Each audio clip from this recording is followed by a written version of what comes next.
सांगलीत शक्तीपीठ महामार्गाविरोधात काँग्रेसने आंदोलन सुरू केले। काँग्रेसच्या आंदोलनाला धैर्यशील मानेंचा पाठिंबा असल्याचं आता समोर येतंय। महामार्ग स्थगित नाही तर रद्द करा, देवाच्या नावाखाली घरांवर नांगर फिरवाल तर देव माफ करणार नाही, धैर्यशील मानेंनी सरकारला घरचाच आहेर दिलाय। महाराष्ट्रामध्ये लाडसाहेब आपल्या सर्वांच्या विचाराचं राज्य आहे। भैया आपण सगळ्यांनी या ठिकाणी मुख्यमंत्री असतील, दोन्ही उपमुख्यमंत्री असतील, आपल्या मतदारसंघाची परिस्थिती समजावून सांगून आम्ही शासनाच्या बाजूने शासनाच्या योग्य भूमिकेमध्ये आहोत।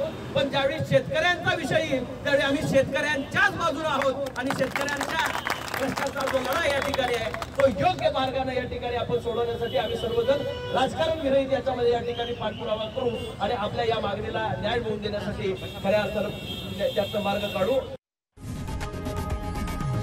लोकशाही मराठी ऐका, पहा, जागरूक रहा।